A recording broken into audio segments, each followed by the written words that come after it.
Oui, oui, probablement. Ouais, c'est vrai que je m'amuse assez des heures miroirs. C'est quelque chose qui est vrai. Hein. C'est pas du bullshit marketing. C'est vraiment, je vois des heures miroirs toute la journée. J'en vois sur les plaques d'immatriculation à l'appel tous les jours, etc. Bon, je pense que je suis pas le seul, mais c'est vrai que je pense, l'un des premiers à oser le montrer, à m'en amuser, Mm. et je diffuse en même temps un message grâce à ça. Ouais. Ouais. Donc en publicité, j'aime bien aussi mettre des heures miroirs.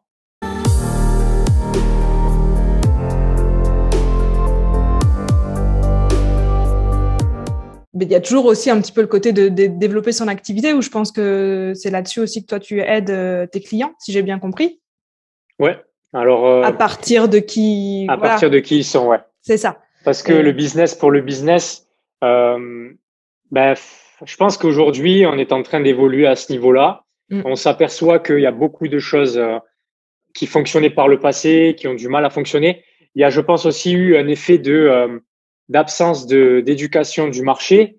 Et aujourd'hui, comme le marché est éduqué, ben, le marketing, voilà, il faut aller au-delà du marketing, en fait. c'est Auparavant, le ça. marketing, je pense, suffisait. Mm. Aujourd'hui, il faut aussi se connaître et mettre en avant qui on est pour pouvoir toucher le cœur des gens. Voilà. Ouais, exactement. Du coup, je me suis dit que tu avais sûrement des choses. Bah, l'idée, c'était de parler de tout ça ensemble là, pendant ce moment d'interview. De mon côté, c'est principalement des coachs et des accompagnantes. Je travaille pas que avec des coachs, mais accompagnantes, thérapeutes, énergéticiennes, des gens comme ça qui vont voir l'interview. J'imagine que de ton côté, c'est à peu près la même, sûrement les mêmes personnes, ou en tout cas qui se ressemblent. Oui, je pense qu'on parle à ces gens-là, mais on parle à tout le monde finalement aujourd'hui plus que jamais. Donc, ouais, en mode intuitif, on va discuter. Voilà, tu sais, même dans les coachings que je fais, il y a pas vraiment, il y a pas vraiment de cadre. Je sais qu'avec chaque personne, il va se passer quelque chose. Mm, Je sais pas ce qui va se passer, mais il va se passer un truc, et c'est le plus important. Et c'est pour cela qu'il y a eu cette rencontre. Voilà. Donc mm. aujourd'hui, bah, on va discuter et il va se passer des trucs, j'en sais rien. On verra. On va découvrir ça au fur et à mesure. Est-ce que tu veux prendre un petit moment pour te présenter déjà, nous dire qui tu es, ce que tu fais, comment est-ce que toi tu te présentes aujourd'hui professionnellement et puis peut-être même personnellement si tu as envie. Ouais, avec plaisir. Bah, écoute, je m'appelle Grégory Vivas. Je vais faire 30 ans en avril. Voilà, j'aime bien le 30, tu vois. Mais j'ai 29 ans aujourd'hui. Et bah, comment je me présente? Je suis un activateur de vraies missions de vie business. Et j'aide essentiellement les entrepreneurs ou les personnes désirant entreprendre à bah, créer une activité autour de qui elles sont véritablement et ce qu'elles doivent véritablement incarner dans leur vie et dans leur mission de vie. Donc, à partir du moment où elles savent qui elles sont, ben, il n'y a plus cette complexité pour se mettre en avant et pour surtout vendre ses produits et services à leur juste valeur, parce que très souvent, ben, ce qui se passe, c'est qu'on se sent pas trop légitime quand on commence, et ben, d'autant plus qu'on nous a pas éduqués en ce sens. On nous a éduqués qu'il fallait justement pas se vendre, etc. On n'est pas là pour se vendre non plus, mais je pense qu'il y a à partir du moment où on se connaît, où on sait qui on est, d'où on vient et la trajectoire que l'on doit prendre, même s'il n'y a rien qui est pour moi écrit à l'avance, on a quand même notre libre arbitre, eh bien, ça nous aiguille pas mal et ça nous enlève ben, ouais, des boulets que l'on a au pied et qui Mm. nous empêchent de passer à l'action en cohérence avec qui on est. Donc, très souvent, on va aller se chercher, on va aller se créer un personnage en fonction de ce que nous a dit Pierre-Paul Jacques. Et au final, on s'aperçoit qu'on s'éloigne de qui on est et on s'aperçoit qu'on n'a pas pour autant les résultats que l'on souhaitait quand on s'est lancé. Donc, je pense que je me situe entre les deux, entre le fait de vouloir réussir, aider les gens à réussir, et en même temps ne pas se perdre à vouloir aller trop loin et Mm. à ne plus se reconnaître. Voilà. Je pense que T'as je me dit, situe là. ouais, t'as dit t'aides les gens à se reconnecter à leur vraie mission business. Est-ce que c'est derrière ce terme, est-ce que j'entends qu'il y a un moment donné, toi, tu t'es perdu un peu, puis c'est ça qui t'aurait amené à aller sur cette voie ou pas? Ouais, ouais, je pense que comme la plupart, je me suis perdu, j'ai fait pas mal de faux projets. Mais ces faux projets ont été bénéfiques, comme pour la plupart des gens. Hein, quand on se perd, c'est pas un hasard, c'est pour vraiment ben, faire l'expérience de qui on n'est pas. En fait, on fait l'expérience de qui on n'est pas, et ensuite ce contraste-là nous permet déjà de définir avec clarté ce que l'on ne veut plus, et ensuite nous permet de nous diriger vers quelque chose ben, qui nous inspire et donc vers nos désirs finalement, parce que si on a des désirs, je pense que c'est pas un hasard non plus. Mm. Donc oui, je me suis pas mal perdu par le passé. dans mes études notamment, même si j'ai toujours réussi dans plus ou moins dans ce que j'ai fait. Bon, j'étais pas excellent, mais je réussissais, j'étais toujours dans les meilleurs. Mais je n'aimais pas forcément ce que je faisais. Je le faisais parce que j'avais plus peur de ne pas réussir et justement de ne pas. Ouais, j'avais ce besoin de réussir pour un peu faire plaisir à papa et maman, tu vois. Donc j'ai fait des études et voilà, je me suis un peu perdu dans ça. Est-ce que ce serait pas comment dire, le plus difficile, c'est de pas être au bon endroit, mais de réussir, non? Ça crée quelque chose qui rend les choses, moi, je trouve difficile à quitter après. En fait, je pense, tout dépend qui on est, tu vois. Moi, je suis quelqu'un qui est de nature à persévérer, à vouloir toujours, même des fois forcer, tu vois, pour réussir ce que je veux. Donc, au début, ça fonctionnait. Voilà. Au début, ça fonctionnait. J'étais jeune, j'étais au collège, au lycée, à la fac. Je forçais, j'apprenais les choses un peu. Des fois, je les avalais, tu vois. Et ça fonctionnait. Sauf qu'à un moment donné, quand tu passes les études, le cap des études supérieures et que là, tu arrives à, bon, là, c'est plus juste, il s'agit plus d'avoir des bonnes notes, tu vois. Il s'agit vraiment de se demander qu'est-ce que je vais faire et où est-ce que je vais vraiment travailler, tu vois, dans le concret, quoi. Tu vois, on n'est plus là. Quand tu es en études supérieures, tu vises déjà le stage et ensuite tu vises le métier. Moi, je voulais être notaire à la base, donc quand tu arrives à la fin du master, tout le monde est en train de se battre pour avoir un stage de notaire et tout. Et en fait, je m'apercevais que je forçais et j'avais pas des résultats de dingue, tu vois. Je forçais vraiment, vraiment, et ça rentrait plus. C'est-à-dire que là, pour la première fois de ma vie, en master 1, j'étais en train d'apprendre tous les jours. J'étais en train de bûcher de dingue. Et c'était comme si mon cerveau, il voulait pas intégrer les choses, tu vois. Et j'avais beau forcer, rien à faire en fait. C'était, je perdais mon temps, je m'épuisais, j'étais frustré et j'avais peur aussi. J'avais peur de pas réussir et j'avais peur de pas trouver ma place en fait. Et en fait, je voulais vraiment m'insérer. En fait, je voulais juste avoir mon métier, avoir mon salaire et me dire bon, mais c'est bon. Mes parents, ils peuvent se dire que leur fils, il est inséré dans la société et c'est bon, les études, c'est terminé, tu vois. Donc j'étais à ce stade-là en fait. Okay. Et je me suis pas mal perdu et j'ai pas mal souffert intérieurement, mais je souffrais, mais dans mon coin, si tu veux. Je voulais pas le montrer. Je voulais montrer que j'étais fort et que quoi qu'il arrive, j'allais réussir comme ça avait toujours été le cas. Et à quel moment tu t'es lancé dans l'entrepreneuriat? J'ai réussi à avoir mon master 1 pour droit du patrimoine, pour être notaire. Et malgré ça, je me suis dit, c'est pas fait pour moi le notariat, c'est pas un truc que j'ai envie de faire. Et du coup, j'ai cherché avec mon niveau d'études à faire des concours, tu vois. Donc j'ai regardé un peu ce qui se rapprochait de mon profil, sportif, etc. Donc j'ai vu être officier dans la police, dans la gendarmerie, dans l'armée, et tout. Donc j'ai passé les concours. J'ai pas eu police et gendarmerie, mais j'ai eu officier dans l'armée de terre, tu vois. Et j'ai passé les tests et j'étais prêt à intégrer Saint-Cyr les 6 prochains mois. Donc j'avais 6 mois devant moi et du coup, j'attendais. Tu vois. Et je suis passé sur Facebook, fil d'actualité, sur une publicité, tu vois. Je pense qu'on a été pas mal, on a commencé pas mal grâce à ces choses-là, mine de rien. Ouais. Et c'est une bonne chose, tu vois. Et en fait, voilà, pour la première fois, j'entendais quelqu'un qui parlait du fait de gagner sa liberté depuis n'importe où, géographiquement, liberté totale, tu vois, juste avec un petit business sur Internet. Donc, du coup, ça a accroché mon attention. Je me suis inscrit au webinaire et du coup, j'ai acheté le programme à la fin, tu vois. Ça me donnait envie, tu vois. Et je me suis dit, j'ai 6 mois devant moi, je vais lancer mon business et on verra ce qui se passe. Mais déjà, tu vois, quand tu commences dans quand tu as cet état d'esprit, c'est que tu sais que ce que tu as fait comme choix, déjà, tu l'as fait un peu parce qu'il y avait que ça sous la main, quoi. Donc, j'ai commencé l'accompagnement et j'ai commencé à mettre en place mon business. J'ai pas eu des résultats de dingue au début, mais j'ai quand même eu des débuts de résultats qui m'ont encouragé à me dire, et en fait, il y a une possibilité de vraiment faire un truc et d'être qui on est, d'aimer ce qu'on fait, tu vois. Donc, j'étais attiré par l'armée, mais en même temps, je voyais un peu la prison à l'issue d'être enfermé dans ça. Et en fait, j'ai découvert à ce moment-là que ma valeur prioritaire, c'était la liberté.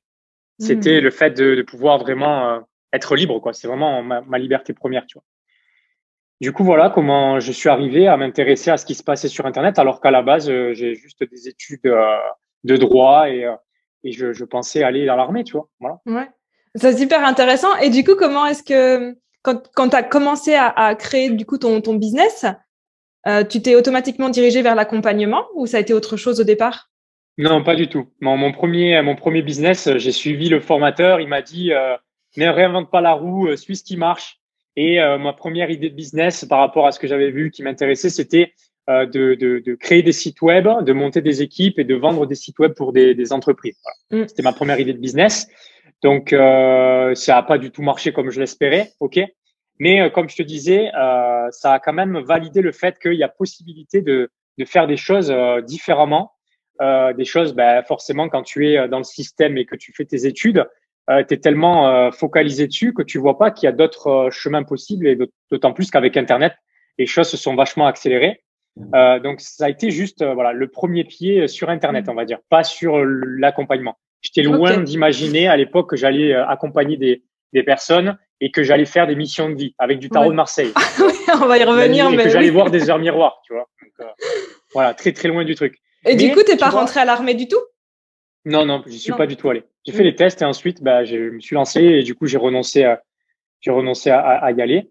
Mais du coup, ça montre bien une chose, tu vois, s'il y a une leçon qui peut se partager au travers ça, c'est que la plupart du temps, on attend avant de se lancer, tu vois, et c'est pour les gens, c'est tout le temps la même problématique et pour mes clients au début aussi, c'est on attend de savoir comment ça va se passer, on attend de trouver le comment et ensuite on se lance, tu vois. Mais en fait, ça se passe jamais comme ça. Et preuve en est, tu vois, je me suis lancé en me disant business sur Internet, je vais juste gagner ma liberté avec ça et tout. Et en fait, le chemin m'a amené à faire ça. Et c'est la raison pour laquelle aussi la mission de vie, c'est pareil, c'est un chemin, tu vois. C'est pas une destination et c'est pas j'attends de savoir ce que c'est ou le comment. On a une direction par rapport à qui on est et ensuite, on se lance et la vie nous montre le chemin à partir du moment où on a confiance en soi et on ne place pas la confiance en l'extérieur. Bon. Du coup, justement, comme tu parles de mission de vie, mission business, comment est-ce que dans tes mots à toi, tu définis ça? C'est-à-dire la mission de vie business ou la mission de vie en général? Les deux m'intéressent. La mission de vie en général, pour moi, c'est on a tous la même de base. Et d'ailleurs, j'ai regardé une de tes vidéos ce matin et tu l'as défini parfaitement. C'est vraiment le fait de revenir à soi, le retour à l'unicité. Donc, tu en parles très bien avec les flammes jumelles. C'est juste que tu utilises une autre dimension que la mienne. Moi, j'utilise le business et toi, tu parles des flammes jumelles. Mais la mission de vie, on la découvre d'une manière totalement, enfin, on peut la découvrir différemment, mais selon moi, c'est le retour à soi, le retour à l'unicité, le retour à l'amour que l'on a pour soi. Et on va vivre tout un tas d'expériences dans notre vie pour pouvoir expérimenter ce que c'est notre mission de vie et surtout les talents que l'on a. Et ces talents-là, en les expérimentant, on réalise à quel point on est puissant et on peut créer. Parce qu'on est dans un monde matériel, selon moi, et sinon, on serait pas ici, quoi. Si la matière n'entrait pas en compte, tu vois. C'est clair. Et du coup, la mission de vie business, pour moi, c'est juste un micro-fragment de la mission de vie en général. Tu vois, mission de vie en général, c'est le fait de s'aimer, retour à l'amour que l'on a pour soi. Et en fait, comment je vais m'aimer au travers de ce que je fais dans mon business. Parce que la plupart du temps, on se rejette au travers de ce que l'on fait parce qu'on fait des choses qui ne sont pas cohérentes avec qui on est. Du coup, on souffre, c'est chiant, c'est laborieux et on n'a pas les résultats en conséquent parce que selon moi, les résultats que l'on a dans ce monde matériel, c'est juste une récompense spirituelle due au fait qu'on est dans notre mission de vie dans ce monde matériel. Donc, on nous récompense parce qu'on est dans notre mission de vie matériellement, mais rien de plus, tu vois. Donc, voilà comment je… Ouais. Ouais, je sais pas si merci. C'est clair. Aussi, si, très clair, merci. Et du coup, j'aime bien quand tu dis notre mission de vie business, c'est un fragment de notre mission de vie parce que du coup, nous, on est plus que simplement des personnes qui ont un business. Et ce fragment-là, est-ce que c'est un choix délibéré? Je décide de faire quelque chose. Comment est-ce que tu travailles avec tes clients là-dessus pour qu'ils puissent définir ça? Déjà, je pars de qui ils sont. Donc, j'utilise le tarot de Marseille pour ça. J'utilise mon ressenti, la numérologie. Je fais pas mal de calculs pour déterminer le super don, etc. Bon, plein d'éléments, de dimensions qui sont intégrés dans la mission de vie. Et ensuite, en fonction de ces éléments, je m'intéresse vraiment à l'histoire de la personne et je raccroche ça à l'histoire de la personne. Mais je m'extrapole quand même de cette histoire-là parce que je sais très bien que c'est l'histoire que la personne aussi se raconte. Et je me base sur… c'est difficile d'expliquer ça, tu vois. C'est quelque chose que je fais c'est vraiment par rapport à qui est la personne en fonction de sa mission de vie, son super don et les éléments qui composent sa mission de vie. Et ensuite, en discutant avec la personne, ça fait partie aussi de mon super don. J'arrive à le déterminer. C'est quelque chose d'assez simple pour moi. D'accord. Maintenant, comment donner une définition de ce que je fais? Je pense que ça se définit pas vraiment. Je pense que ça se fait en réalité. Voilà, c'est ce qui me vient. Et du coup, quand tu accompagnes des personnes, tu vas jusqu'à les aider à créer des offres, mettre des prix, jusqu'à déployer dans le business en tant que tel, ou t'es au début, t'es à quel endroit en fait dans ton Ouais, accompagnement? je comble l'ensemble parce que j'ai aussi des compétences en marketing, en stratégie, etc. Donc, j'arrive très bien à cerner par rapport au profil de la personne et à sa mission de vie et à son super don qu'elle doit mettre en avant dans son business. Lorsqu'on a créé l'offre et le business, par rapport à la niche qu'on en a choisi, par rapport à la personne, encore une fois, et bien ensuite, avec la personne, on détermine la stratégie, on détermine comment elle va utiliser les outils qui existent dans la matière à son service, en fait. Parce que la plupart du temps, on va utiliser des choses qu'on nous vend comme étant la meilleure chose, en fait. Mais en fait, il n'y a pas de meilleure méthode. Il y a la bonne méthode pour soi. Mais à partir du moment où la méthode nous convient, en fait, elle fonctionne. Toutes les méthodes fonctionnent. Mm. C'est juste que très souvent, elles sont pas adaptées à qui on est ou aussi au degré de notre degré d'évolution et de compétence, parce que on évolue en termes en tant que personne et en tant qu'entrepreneur, donc on apprend aussi de nouvelles compétences. Et à un moment donné, ou en fonction du niveau où on est par rapport à son business et aux résultats que l'on a, selon moi, on va utiliser certains leviers pour accélérer les choses. Tu vois, je vais pas conseiller à quelqu'un qui débute, par exemple, de faire de la publicité, ça n'a pas de sens. Parce que c'est une compétence, c'est un budget. Il faut aussi valider l'offre en amont, valider que le business c'est quelque chose qui fonctionne. Enfin, parce qu'on va proposer une offre, il faut vérifier que les gens veulent bien ça aussi, tu vois.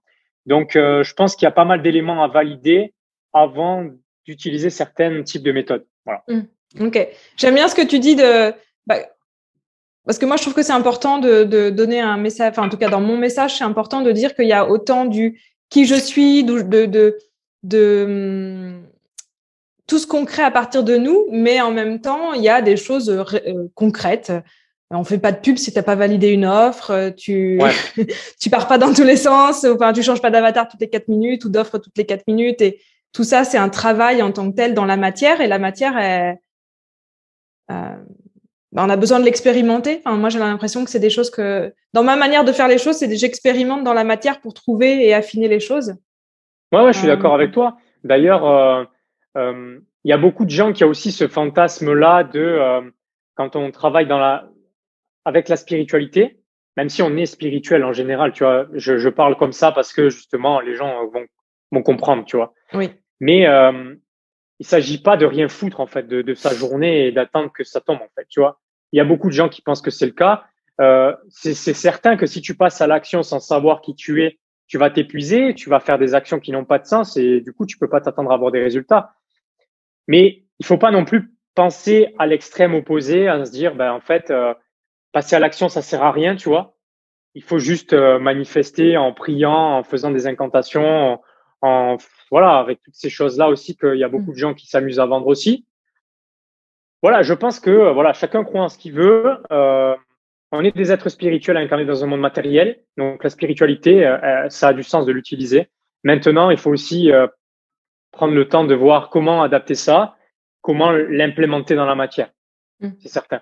Sinon, on peut pas s'attendre à avoir un quelconque résultat, tu vois. C'est comme si on était là comme ça, tu vois, là, on fait une interview tous les deux, on se met en visibilité, tu me mets en visibilité, je te mets en visibilité, c'est concret, c'est matériel, tu vois. Même si c'est pas un hasard si on le fait ensemble, il y a un feeling, même si on se connaît pas. Mais du coup, il y a des choses à faire quand même. Il y a des choses qui ont du sens pour nous parce que ça nous plaît, c'est dans notre vision de l'expérimenter aussi. Mais il y a des choses à faire. Mais quand tu aimes ce que tu fais parce que tu es qui tu es quand tu le fais, en fait, t'as pas l'impression de faire des choses. Voilà. Les personnes qui travaillent avec toi, c'est des personnes qui ont... Qu'est-ce qu'elles viennent... Du coup, elles te demandent quoi et c'est quoi leurs besoins? Très souvent, c'est des personnes qui soit ont essayé de prendre juste des actions concrètes, donc essentiellement avec des formateurs et des coachs qui s'intéressent juste à la stratégie, sans s'intéresser à la personne. Du coup, ce qui se passe, c'est que ça marche pas et du coup, les gens pensent que c'est la stratégie, mais en fait, ils aiment pas ce qu'ils font. Voilà, tout simplement, ils sont pas alignés avec ça. Donc, c'est des personnes qui ont fait ce chemin-là, ce parcours, pour voir que ça ne suffit pas. Et après, à l'opposé, il y a des gens qui ont jamais rien fait, tu vois, qui n'ont jamais rien essayé, mais qui ont conscience d'emblée. Et ça, félicitations à eux, tu vois, parce que d'avoir conscience avant d'avoir expérimenté le passage à l'action, pour se rendre compte que c'est pas ça, eh bien, viennent s'intéresser à qui elles sont, parce qu'elles ont déjà fait l'expérience au travers de leur boulot ou d'autres expériences passées qui n'ont rien donné pour elles et elles sont perdues, elles savent pas ce qu'elles aiment aussi, qu'est-ce qu'elles veulent dans leur vie, leurs désirs, etc. Donc, je les aide à définir tout ça et à mettre le doigt dessus pour que ça prenne pas du temps, que ça soit pas laborieux, que ça leur fasse pas perdre de l'argent et aussi que ça les, tu sais, ça, quand tu sais pas qui tu es, bah, tu souffres, quoi. Donc, arrêtez de souffrir, quoi. Et j'imagine que comme les personnes qui viennent me voir, en tout cas moi les personnes que j'accompagne, elles ont vraiment cette envie profonde de créer. Alors quand je les accompagne dans le business, parce que moi j'ai deux pôles, j'ai business et relations. Quand je les accompagne dans le business, l'envie profonde, c'est de créer quelque chose. Souvent elles vont me parler d'un business de cœur, quelque chose qui est en lien avec l'éveil des consciences, l'amour et tout ça, et qu'elles trouvent pas forcément facilement dans le monde du business et du coaching. Des choses qui vibrent vraiment Moi, je suis avec d'accord elles. avec toi. Il n'y a pas que il y a pas que le coaching et le business pour implémenter, enfin, pour utiliser, enfin, pour mettre en avant qui on est, tu vois. Il y a des gens, bah, ils font autre chose, tu vois. Qu'est-ce qui me viendrait à l'esprit? Mais la personne qui va ouvrir son restaurant, etc., bah, elle va donner de l'amour aux gens, elle va donner une part d'elle, tu vois, dans ce qu'elle va mettre dans l'alimentation. Même l'énergie qu'elle va y mettre va faire que les gens vont apprécier le plat. Moi, je suis persuadé que quand on mange quelque chose et que la personne, ça l'emmerde de cuisiner, bah, ça se retrouve dans ce que l'on mange, tu vois. Donc, je pense il y a une infinité de façons d'exprimer qui on est. Juste mettre le doigt sur la direction à prendre par rapport à ça et, euh, et faire confiance à ça. Et même, je dirais même, tu vois, même si ça n'existe pas, même si, et justement, si ça n'existe pas. Parce que très souvent, ben, on va se baser sur ce qui existe déjà, on n'invente pas la roue, encore une fois. Ça, je le dis souvent parce que si on regarde ma mission de vie, est-ce que j'ai mes cartes là? J'aime bien parler parler de cette métaphore de la roue parce que ma mission de vie, c'est la roue de la fortune, enfin, le symbole de ma mission de vie.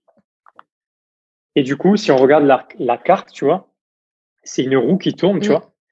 En fait, tu vois, ma mission de vie, c'est la roue de la fortune. Et la roue de la fortune, au-delà de son nom, c'est aussi le fait d'aller vers le nouveau, c'est-à-dire d'innover, c'est-à-dire oser faire des choses qui n'existent pas. Tu vois, c'est pas un hasard si aujourd'hui, bah, je fais des trucs. Il y a beaucoup de gens qui me considèrent comme perché. Il y a des gens pour qui ça parle, mais il y a des gens ils disent qu'est-ce qu'il fait ce mec qui parle de business avec du tarot et il met des heures miroirs en story, tu vois.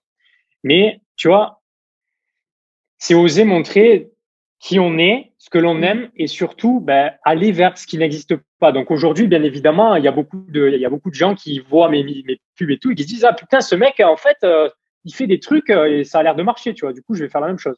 Donc c'est normal, tu vois, quand tu es quelqu'un d'innovant, ben les gens ils vont essayer de faire la même chose, mais voilà, c'est jamais la même chose au final.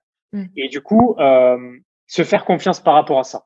Ouais, se faire confiance par rapport à ça n'existe pas, mais moi, je sens que ça me fait vibrer et je sens que ça peut apporter quelque chose de nouveau. Et du coup, même si je sais pas comment, pourquoi et qui va vouloir ça, je me fais confiance et j'y vais.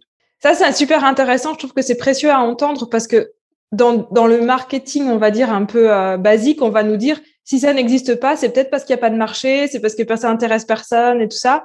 Et non, si ça n'existe pas, mais qu'on le sent vraiment à l'intérieur de nous, et je pense que le monde est fait d'histoires de personnes qui ont cru en leurs rêves et j'ai pas de nom qui me viennent, enfin j'ai pas le nom de la personne, j'ai une histoire en tête, mais elle avait vraiment cru en son rêve de créer une entreprise de cosmétiques et on lui disait non, non, non, non, non, la manière dont elle le faisait, c'était pas la bonne.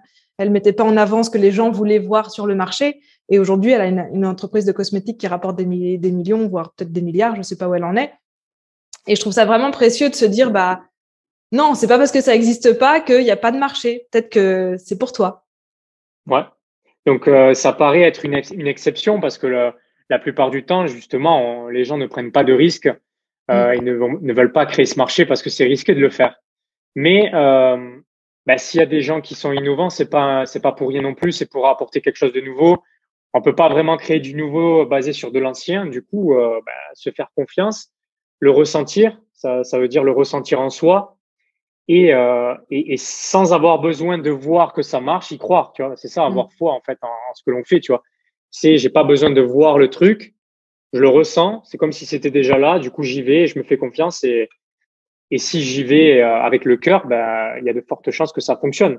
Au même titre que si j'y vais avec la peur ou si j'y vais parce que j'ai pas envie, mais on me dit que ça marche et qu'il faut que je fasse ça, ben ça marche pas. Ouais. Tu vois, les deux fonctionnent quoi. Tout à l'heure, tu parlais d'heure miroir. Et du coup, j'aimerais bien que tu nous en parles un peu plus. Puis, pour l'anecdote, et je voulais savoir un petit peu t'en pensais. Moi, il y a l'heure que je vois tout le temps, c'est 17h05. Et il s'avère que c'est ma date de naissance. Donc, c'est pas une heure miroir en tant que telle, mais pas tous les jours, mais presque. Je vois cette heure-là. C'est quoi en fait pour toi ce genre de message et comment est-ce que tu le vis et tu l'utilises dans ton quotidien?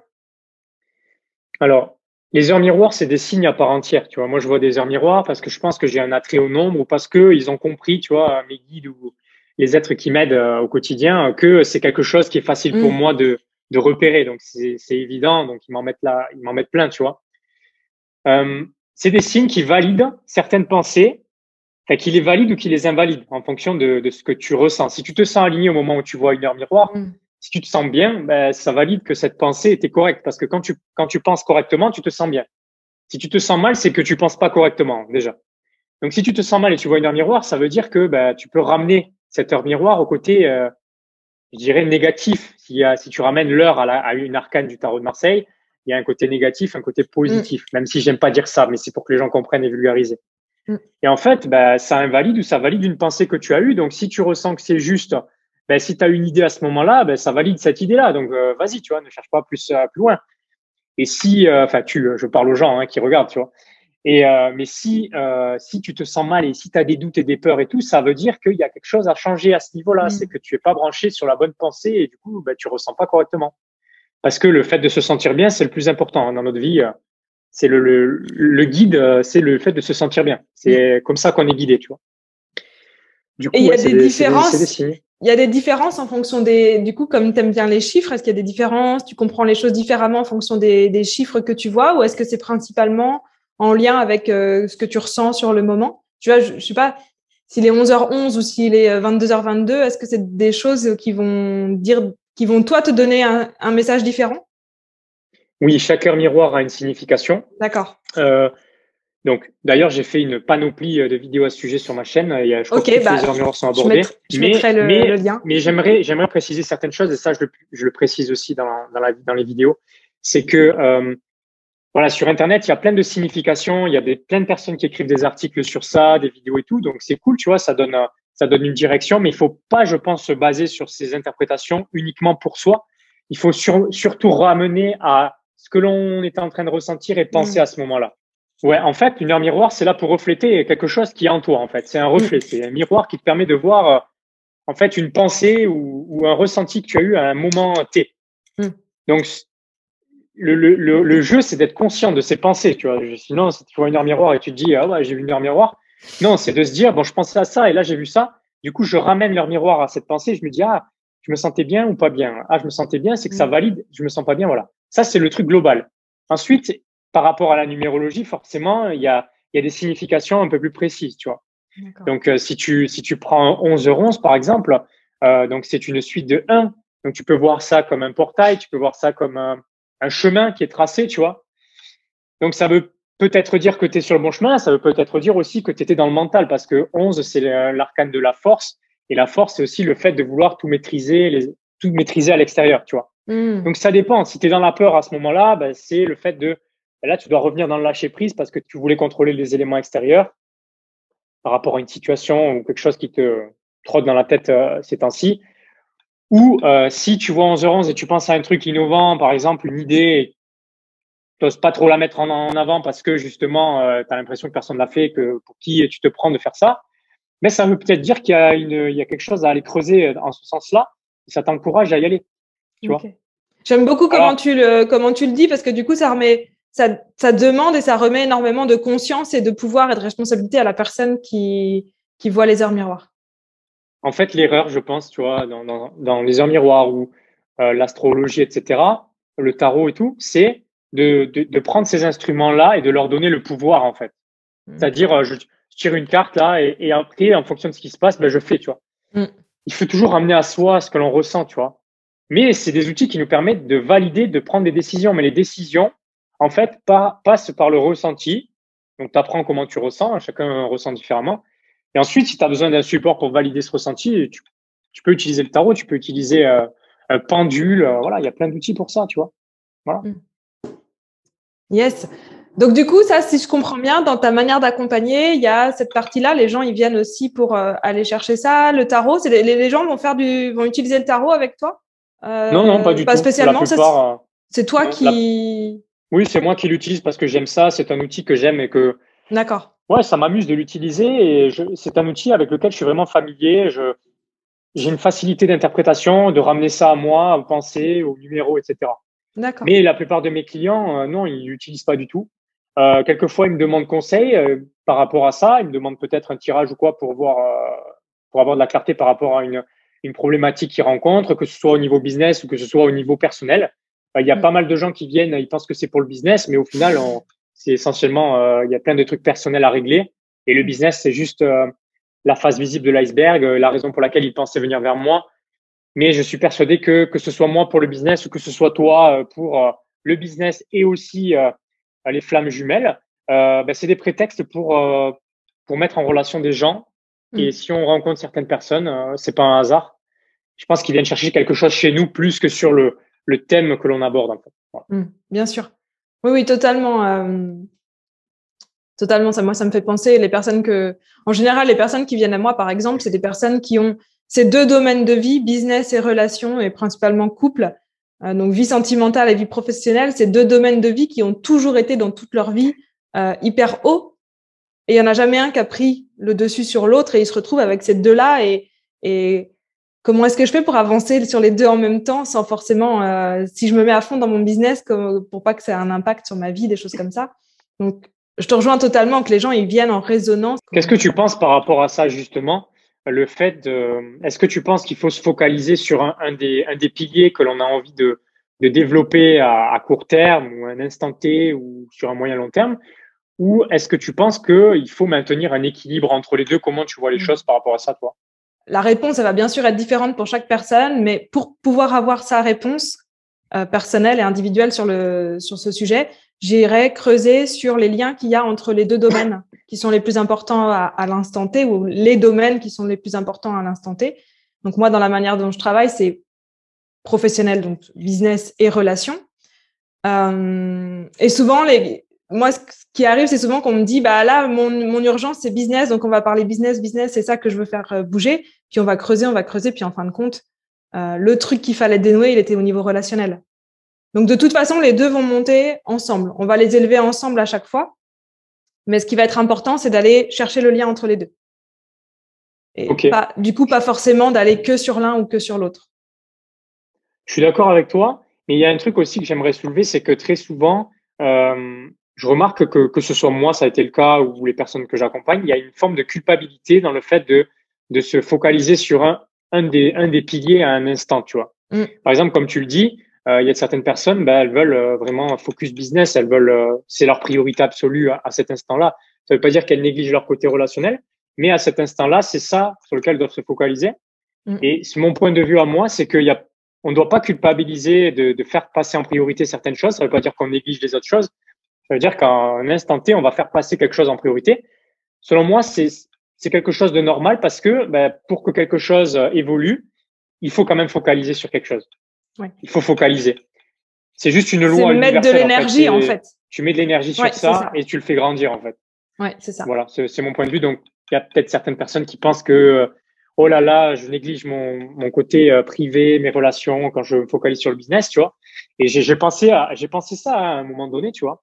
Et en fait, je me suis vraiment détaché de ça. Et en fait, c'est OK d'être focalisé sur un pilier de vie et de le faire passer en priorité à un certain moment de sa vie, en fait, tu vois.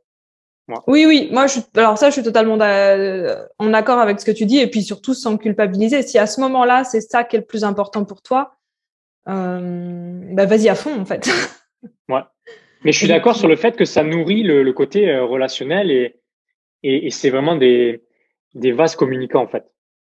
Oui, et après, bah, c'est ce que je disais, c'est que moi, on va dire la particularité qu'ont mes clients par rapport à d'autres personnes, il y a des personnes qui vont être, je sais pas, j'imagine que dans les personnes connues, il y a des personnes qui sont très business et où la partie relationnelle, c'est important, mais sans plus, parce que c'est comme ça dans leur échelle de valeur et il n'y a pas de jugement à Ouais, avoir. voilà, exact. Moi, les personnes avec qui je travaille, c'est justement des personnes qui ont cette difficulté à mettre des fois l'un avant l'autre parce que les deux sont vraiment super importants. Et comment est-ce que je fais avancer les deux quand je sens que ça stagne? Et souvent, d'ailleurs, les personnes avec qui je travaille, ça stagne en même temps. D'ailleurs, En général, quand elles viennent me voir, elles me disent, écoute, la business, ça stagne. Ah, bah, relation, ça stagne aussi. Comment est-ce que je débloque tout ça en même temps, en fait? Et du coup, tu commences par quoi, justement, par rapport à ça? C'est où que tu vas direct? Je réfléchis sur les personnes que j'ai, parce que du coup, ça va dépendre de beaucoup, mais en général, je commence business parce qu'on va chercher dans la matière en premier. En fait, on creuse, je commence business, on débloque des choses au niveau du business et on se rend compte à plein d'endroits dans le business à quel endroit les relations, elles viennent à créer des nœuds en fait énergétiques. Alors, la relation de couple est en général la relation la plus importante, donc c'est celle-ci qu'on va aller toucher, mais ça peut être la relation aux enfants. Moi, j'ai 2 enfants et je suis séparée, donc au niveau relation, il y a de quoi faire. Toutes ces relations-là, les relations aux ex, quand on a un enfant en bas âge, des choses comme ça vient créer des nœuds. Et ces nœuds énergétiques, ils ont un impact business totalement, comment dire, c'est des ricochets en fait. Parce que ces nœuds énergétiques, ils viennent nous montrer qu'à certains endroits, on n'a pas posé nos limites, on n'a pas exprimé nos besoins, on n'a pas juste affirmé qui on était. Et du coup, par ricochet, dans le business, c'est des choses qu'on va faire aussi, mais ça va être moins flagrant. En général, les personnes qui viennent me voir, c'est pas des trucs flagrants. Sinon, moi, on vient me chercher pour OK, ça fait un moment que je stagne, j'ai regardé avec plein de gens, j'ai pas réussi. Ouais, c'est un peu aussi mon cas, ouais. J'ai Qu'est-ce qu'on l'impression va quelquefois d'être le chercher SAV du marché des fois. Ouais, c'est ça. Et du coup, j'imagine que tu attires. Désolé, on a inversé les trucs, tu vois, ça Ouais, m'intéresse c'est aussi. OK. On attire aussi qui on est. Du coup, j'imagine que tu attires pas mal de flammes jumelles, en fait, finalement. Oui, et en fait, ça a été comme ça depuis le départ, mais je le savais pas parce que moi, j'ai pas commencé à communiquer sur ce sujet-là. Quand je me suis lancée moi en tant que coach dans l'entrepreneuriat, le sujet des flammes jumelles dans ma vie à moi, ça faisait un petit moment déjà qu'il était arrivé, digéré. Je veux dire, moi, quand est-ce que je l'ai pris en compte dans ma vie? Ça devait être en 2014, quelque chose comme ça. Du coup, avec Eloa, on avait quand même passé plein de choses en fait, et c'était plus un sujet. Donc, c'est pas quelque chose sur lequel j'ai communiqué au départ. Et puis, c'est venu comme ça de temps en temps dans certaines conversations, des gens qui m'en ont parlé, des trucs comme ça. Et puis, petit à petit, je me suis rendu compte que il y a énormément de mes clients qui se reconnaissaient déjà en fait dans ce sujet-là avant que j'en parle, et des clients qui se reconnaissaient dans ce sujet-là pendant nos accompagnements, alors que genre Non, ça ils sont n'a... pas venus pour ça, ouais. Ouais, je Non, pas comprends. du tout. Consciemment, ils sont pas venus pour ça, consciemment. Mais Voilà, inconsciemment, ils t'ont choisi pour ça. Mais voilà, c'est ça. inconsciemment, tu vois. Et à partir du moment où j'ai moi mis de la conscience sur ça, j'ai commencé à en parler un petit peu plus publiquement. Et après, j'ai eu tout un chemin moi d'acceptation d'en parler parce que en fait, comme c'était quelque chose qui était loin pour moi, j'ai eu un peu de mal à me replonger dans le sujet en fait. C'était genre qu'est-ce que les gens veulent en fait. Ouais. Qu'est-ce qu'ils veulent de savoir sur ce sujet-là. J'avais l'impression qu'il y avait tellement de choses qui avaient été dites que ça a été un chemin en fait pour moi de vraiment de parler de ce sujet-là. Il y a eu combien de déclics pour toi qui t'a poussé à le faire ou ça a été juste progressif? Alors, il y a eu un peu de progression dans les dans les 2 dernières années, mais là, cette année, il y a eu plusieurs choses vraiment précises de personnes à qui j'ai parlé quand tout d'un coup j'abordais ce sujet, tout d'un coup qui me disaient oh, mais ça vibre quand tu parles de ça, c'est vraiment le truc pourquoi les gens viennent. Donc après, j'ai été creuser un petit peu. Et là, il se trouve que c'est rigolo parce qu'au mois de septembre, j'ai créé un groupe de personnes vraiment pour créer leur business. Donc, on reprend toutes les bases de création du business. Et du coup, je suis allée un peu leur demander, j'ai une trentaine de personnes, tu vois, dans ce groupe. Et comment vous êtes arrivés? Comment vous êtes arrivés là pour les personnes qui me connaissaient pas avant? Et toutes, parce que on est arrivé de ta chaîne YouTube où tu parlais une vidéo sur les flammes jumelles. Je dis, mais vous avez acheté un truc business, tu vois. Dans ma tête, c'était là, mais c'est quoi ce bordel au niveau marketing? Ça va pas du tout être pratique. Et du coup, il y a eu des signes comme ça qui se sont accélérés là sur les derniers mois pour me montrer quand même que les gens venaient pour ça. N'achetaient pas forcément ça, mais venaient pour ça. Donc, tu es l'exemple vivant de ce qui se passe on va dire, sur le marché, les personnes qui ont l'impression qu'il faut qu'elles fassent des choses. Et en fait, l'extérieur leur confirme que non. Et l'extérieur leur montre la voie finalement. Et ensuite, c'est une question d'acceptation. Donc, félicitations par rapport à ça parce que ça demande du courage. Vraiment, moi, ça a été la même chose pour le tarot, si tu veux, à la base. J'utilisais le tarot en sous-marin, en fait, quand j'accompagnais des personnes. Je le faisais à côté, tu vois, et je leur disais pas, mais ça me permettait vraiment de les aider par rapport à ça. Et ensuite, j'en ai parlé à une de mes clientes et elle m'a demandé de lui montrer ça, tu vois. Et ensuite, j'ai compris que ça avait de la valeur, en fait, et que je me cachais au travers du fait que je cachais que j'utilisais le tarot de Marseille. Et du coup, je me suis dit, bon, vas-y, je vais sauter le pas et je vais montrer quelques trucs par rapport à ça. Et c'est vrai que les choses ont bien évolué et ça ramène au fait de s'aimer en étant qui on est et de pas cacher cette part de soi qui fait que, en fait, cette part de soi qui fait qu'on est différent, c'est ce qui fait notre puissance. Donc, en fait, après, c'est un travail d'acceptation et d'aimer ça, tu vois. C'est là où je voulais rebondir parce que du coup, moi, je me suis rendu compte à un moment donné que qu'est-ce qui faisait que j'en parlais pas tant que ça, c'est qu'il y avait encore des jugements que j'avais.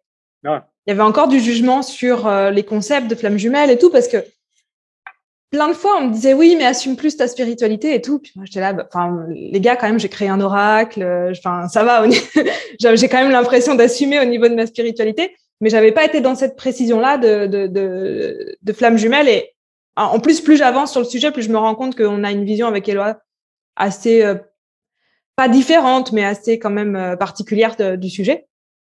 Et mais c'est vraiment cette acceptation. C'est vraiment ce que tu dis. C'est tant qu'on n'a pas accepté, en fin de compte, moi, comme je l'ai vécu, c'est qu'il y a encore du jugement. Il y a encore du jugement et donc on manque d'amour, en fait, sur le sujet et sur qui on est. Et en plus, tu vois, là, je vais rebondir sur ce que tu viens de dire, là, le jugement.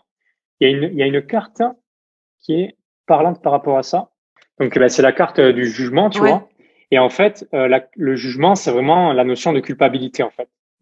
C'est on culpabilise de se montrer tel que l'on est, etc. Et en fait, qu'est-ce qui se passe au niveau du business quand on est dans cette énergie de culpabilité?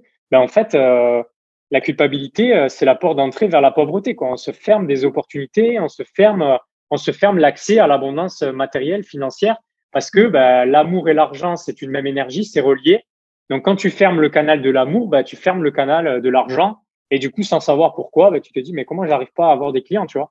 C'est juste que tu culpabilises d'être qui tu es, de te montrer tel que tu es.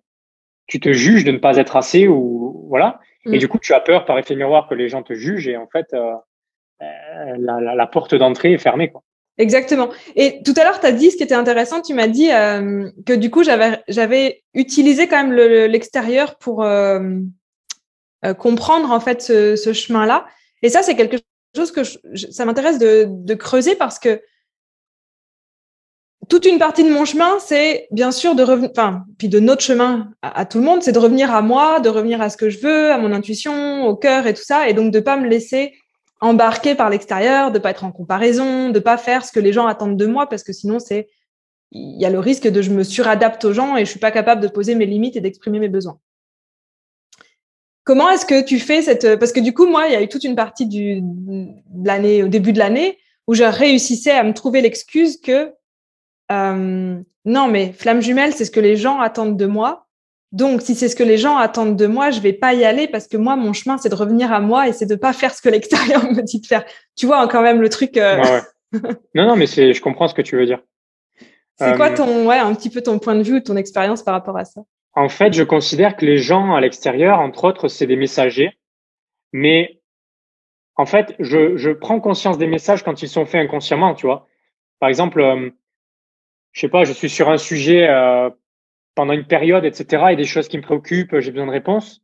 Et je vais parler à un ami et cet ami va me donner un message, en fait, sans le vouloir. Mais on ne parlait pas du tout de ce sujet et je lui ai rien demandé. Je lui ai pas demandé des conseils par rapport à ça. Je lui ai juste parlé, je l'ai rencontré. Voilà, c'est quelqu'un. En plus, ça m'est arrivé vraiment, une personne que j'aime bien, mais on se voit pas forcément beaucoup, mais je l'ai croisé, on a parlé et tout. Et sans le vouloir, il a dit un mot qui a fait tilt en moi, tu vois, un mot qui ramène à une réponse que j'ai demandé, que je me suis demandé, tu vois. Quand je me demande, je demande à l'univers, forcément, tu vois, ou à mon Dieu intérieur, voilà, ce que les gens croient, etc. Et du coup, cette personne me donne cet élément-là sans que je lui demande et qu'on parle de ce sujet-là. Du coup, ça, j'en tiens compte. Tu vois, ça, c'est un message. Et ça a été fait inconsciemment par la personne. Tu vois, c'est pas la personne qui est venue en me donnant des conseils Ouais. par rapport à quelque chose que je lui ai demandé. Et ça a de la valeur. Et du coup, c'est à nous, quand on demande, d'être alerte des messages à l'extérieur. Donc, les gens, quand ils nous parlent, des signes, voilà, moi, je vois des heures miroirs, ça peut être des mots sur des pancartes publicitaires enfin, tu vois, il y a plein de trucs comme ça, enfin, en tout cas, qui m'arrivent à moi. Peut-être que pour d'autres personnes, c'est d'une manière différente.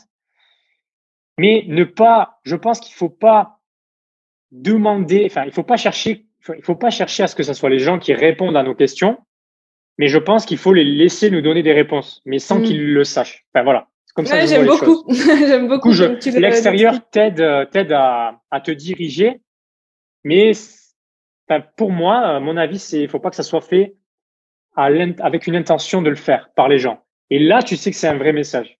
Ouais. Parce que t'as pas demandé quoi que ce soit. Et ce mot-là, pourquoi il est sorti chez cette personne, c'est un peu inhabituel, quoi. Et là, c'est quelque chose qui saute aux yeux. Voilà. Mm. En Ouais, fait, le ouais. message, il doit sauter aux yeux. Si t'as besoin de réfléchir, c'est que c'est pas vraiment un message. Ouais. Et ouais, j'aime beaucoup comme tu le dis, du coup, que c'est pas quelqu'un qui vient en te disant c'est ça que tu dois faire et voici mon conseil pour réussir. C'est D'ailleurs, tu le sais très bien en coaching, c'est pas nous qui donnons des réponses, non, hein. pas du tout. Nous, on aide les gens à reconnecter avec eux-mêmes et eux, ils trouvent les réponses. Donc, nous, on est là Voilà, pour les aiguiller, mais on n'est pas là pour leur dire ce qu'il faut qu'ils fassent. On les aide à faire ce qui est le mieux pour eux et qu'ils se sentent exactement. alignés avec ça. Mm. Du coup, ouais, j'aime beaucoup cette idée de dire bah, le monde autour est un messager et en fait, les gens peuvent être des messagers inconscients. C'est pas, du coup, ils viennent pas avec, entre guillemets, j'ai envie de faire la différence entre l'âme et l'ego. Quand il y a ce côté inconscient, c'est plus, il y a des vibrations, des résonances qui se mettent en place et c'est pas quelqu'un qui arrive en disant voilà ce que tu dois faire et qui n'est pas, du coup, qui serait pas aligné avec qui on est. Moi, je suis d'accord avec ça. C'est pour ça que le piège, c'est de se fier à des autorités, à des gens qui ont du succès et de vouloir copier leur chemin. Mm. Tu vois, c'est par exemple les livres best-sellers, etc. Pour moi, c'est que du marketing parce qu'au final, tu peux pas reprendre ce même chemin-là. Bon, très souvent, il y a beaucoup de storytelling aussi, mais si tu prends le même chemin que la personne qui a réussi, tu ne peux pas t'attendre à avoir le même résultat. Mais on nous a vendu le rêve et l'illusion que c'est Mm. le cas parce que forcément, c'est des gens qui ont une autorité parce qu'ils ont réussi. Ouais. Voilà. Ça, c'est un Ouais. gros sujet, hein, l'autorité, je trouve, le comment est-ce que ça pourrait faire le sujet entier d'une interview parce que voilà, de comment est-ce qu'on ne se laisse pas aller dans Mais écouter c'est nécessaire l'autorité. c'est nécessaire, je pense, d'en faire l'expérience pour le conscientiser. Je pense Mm. que le seul fait d'en parler, c'est pas suffisant. On a tous fait l'expérience de vouloir copier-coller un chemin ou des méthodes et tout ça. Et on a tous fait l'expérience de ce que l'on a ressenti et est-ce que ça a fonctionné. Et c'est grâce au fait que ça n'a pas marché et que ça a été laborieux qu'on Mm. s'est rendu compte qu'en fait, c'était une illusion et qu'on a pu aller vers qui on est, tu vois, le Mm. fait de se trouver soi, etc., tu vois, et de trouver sa méthode et sa bonne façon de faire et la façon qui fait qu'on kiffe le faire au quotidien parce que si ça nous faisait chier de faire ce qu'on fait tous les jours, on le ferait pas, tu vois, ou on le ferait à reculons, quoi. C'est pas pour ça qu'on a décidé de devenir entrepreneur, tu vois. Je pense qu'on est, voilà, on vient tous d'un milieu différent, on a tous une histoire différente, on a tous eu des souffrances différentes, tu vois, qu'elles soient physiques ou morales ou émotionnelles. Mais ce sont des éléments en fait qui nous ramènent toujours à qui on est à partir du moment où on prend conscience de ça et que qu'on se met pas dans le mode victime, rien ne va dans ma life, etc. Juste quand on prend conscience que ça nous aide à clarifier ce que l'on veut pas, définir ce que l'on veut. Parce que très souvent, on clarifie pas vraiment ce que l'on veut pas. Enfin, ce que l'on veut, on reste focalisé sur ce qu'on veut pas. Mm. Donc, ce que l'on ne veut pas, enfin, ce que l'on vit, ça nous aide à clarifier ce que l'on ne veut pas, clarifions ce que l'on veut. Et ensuite, faisons-nous confiance par rapport à ce que l'on veut, parce que si on a ces envies-là, c'est juste des directions à prendre, parce que c'est un moyen de nous guider en fait dans notre mission de vie. Voilà, on nous met des Mm. désirs sur le chemin et on les sème comme ça sur notre chemin pour qu'on avance, pour qu'on se développe personnellement, pour que ça fasse partie de l'expérience de l'expansion de notre conscience, de notre âme, etc. Au travers de ça, on crée un business qui nous ressemble. Donc, faites-vous confiance par rapport à ça. Aimez-vous en tant que personne, en tant qu'entrepreneur aussi. Et ouais, aimez-vous, faites-vous confiance en fait. Voilà, je pense qu'il n'y a pas de solution toute faite. À nous de trouver la bonne solution par rapport à nous. Yes. Merci beaucoup, hein. Merci beaucoup, Caroline, pour ton invitation. Et j'invite tout le monde à aller jeter ce que tu fais par rapport aux flammes jumelles ou au business. C'est super intéressant, super qualitatif. Et du coup, Merci. voilà. Les personnes Yes. qui veulent aussi découvrir mon livre, il y aura peut-être le lien. En Ouais, tout cas, je partagerai cette interview sur ma chaîne. c'est ça. Et du coup, voilà. C'est À la génial. prochaine. Merci.